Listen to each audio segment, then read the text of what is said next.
Welcome. Today, we are diving deep into one of the most ambitious projects you could ever imagine, a complete divine blueprint for building a nation totally from scratch. And this isn't just about some dusty ancient rules. No, this is about a radical vision for society found in the book of Exodus. And its ultimate purpose? Well, it might not be what you think. Just think about the challenge here. You have hundreds of thousands of people who've only ever known slavery. They've just been set free in this incredible, dramatic way. And now what? They need a whole new identity, a new structure, a totally new way of living with each other. That's the huge problem that the book of Exodus is trying to solve. So what's the plan?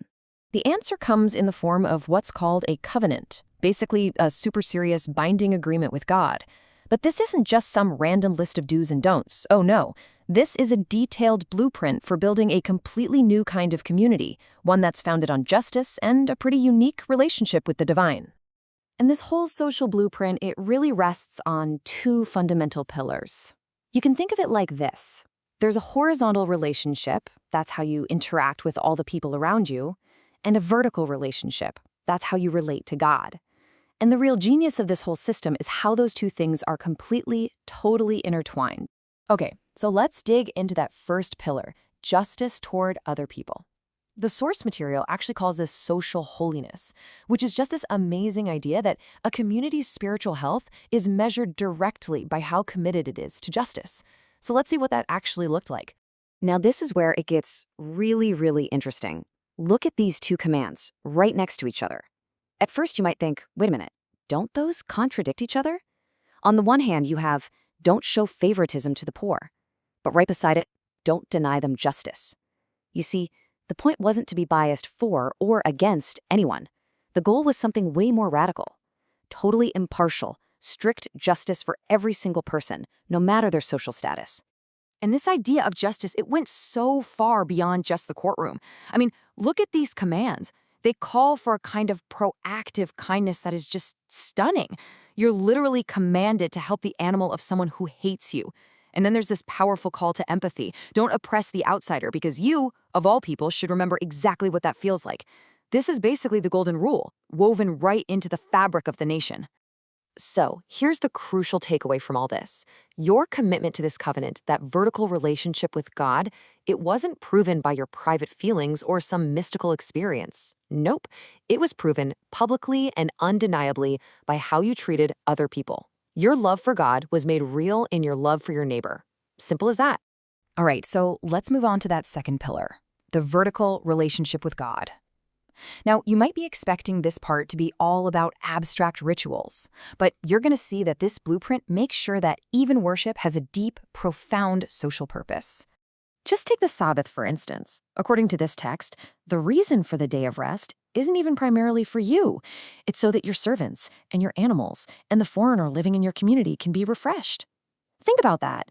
Even an act of worship is fundamentally about justice and compassion for other people. It's not a selfish thing, it's a community-building thing.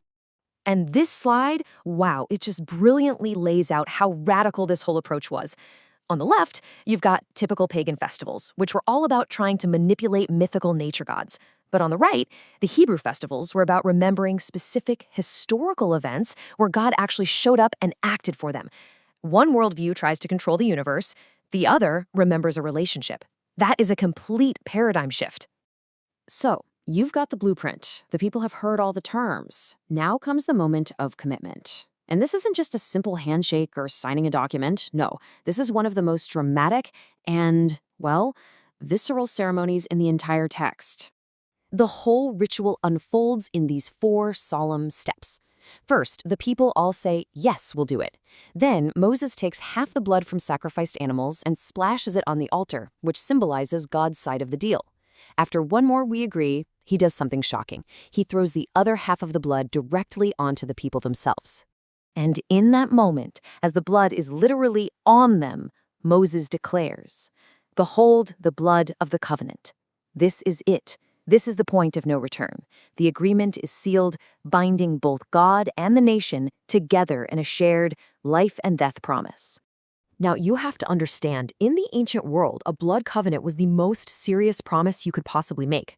When two parties walked through the halves of a sacrificed animal, they were basically saying, may I become just like this animal, torn apart and destroyed if I ever break my end of this deal. The stakes just could not have been higher. But right here is where the story takes this fascinating, totally unexpected turn. You have this perfect blueprint, this incredibly solemn promise, and what happens next reveals the law's hidden and maybe its most important purpose of all. And let's be really clear about this. The source material goes out of its way to say the people were completely sincere when they made this promise. And the laws themselves weren't bizarre or impossible. They were reasonable, they were just. So you'd expect them to pull it off, right? Yeah, they didn't. In fact, in a truly spectacular failure, they broke that life and death promise almost immediately with that whole golden calf incident. And that raises a huge question. Which leads us to this question right here. If they were basically set up to fail, then what was the real point of giving them this perfect law in the first place? Was this whole thing just a pointless exercise? The source suggests the answer is a definite no, and that the failure itself was actually part of the plan. So according to the source, the covenant actually had three main purposes. First, it was like a mirror reflecting God's perfect character. Second, it showed the incredibly high standard of character you'd need to live in a relationship with him. But it's this third purpose that's the real kicker. It was designed to reveal that there's a radical flaw in the human spirit, the part of us that keeps us from ever perfectly meeting that standard. So you see, the law wasn't just a standard to be met. It was a diagnostic tool. Its ultimate purpose wasn't just to make people good. It was to show them precisely why they couldn't be good all on their own. The people's sincere attempt and their spectacular failure was meant to expose a deeper problem they didn't even know they had. Which leaves us with this final thought to chew on. What if the purpose of a perfect blueprint isn't just to build a perfect structure, but to reveal the unavoidable flaws in the builder? It kind of suggests that recognizing our own inability to be perfect might just be the first and most important step in the entire project.